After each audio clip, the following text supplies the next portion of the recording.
బాల్క సుమన్ గారి గురించి మాట్లాడిన మాటల గురించి అందులో ఏం అనుమానం ఏం లేదు. వారు డెఫినెట్ గా పొరపాటుగానే మాట్లాడారు. అందులో ఏమాత్రం మీకు అనుమానం కూడా అక్కర్లేదు.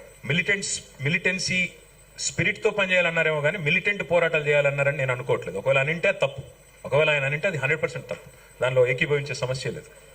కానీ రెండో మాట నేను అడిగేది బ్రదర్, సరే బాల్క సుమన్ గారు ఆ మాట అన్నారని చెప్పి ఆయన తీసుకుపోయి జైల్లో పెట్టారు.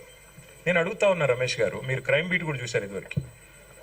ఒక మాజీ ఎమ్మెల్యే ఇప్పుడు ప్రస్తుతం కాంగ్రెస్ లో ఉన్నారు, ఆయన హరీష్ రావు గారి క్యాంప్ ఆఫీస్ ని తగలబెడతా అన్నాడు, దాడి చేశారు. కేసీఆర్ గారి గజ్వేల్ క్యాంప్ ఆఫీస్ ని తగలబెడతా అన్నాడు, ఆయన మీద కనీసం కేసు అన్న పెట్టారా? అట్లాగే ఇంకో ఎమ్మెల్యే జడ్చర్ల ఎమ్మెల్యే గారు అక్కడ ఒక ఫార్మా కంపెనీ ఉంటే దాన్ని తగలబెడతా అన్నాడు, ఎమ్మెల్యే గారు, సిట్టింగ్ ఎమ్మెల్యే బాల్క సుమన్ మాజీ ఎమ్మెల్యే. ఏం యాక్షన్ తీసుకున్నారు? అట్లాగే మొన్న ఒక ఎమ్మెల్యే గారు చెయ్యి నరికేస్తానో ఏదో అన్నాడు, ఏం యాక్షన్ తీసుకున్నారు?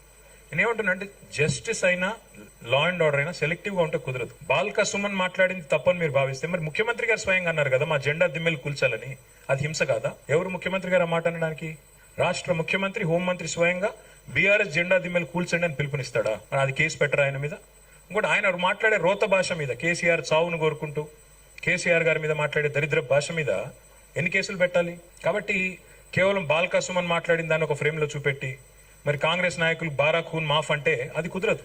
ఈ రాష్ట్రంలో లా అండ్ ఆర్డర్ అందరికీ ఒకటే ఉండాలి, అందులో అనుమానమే లేదు.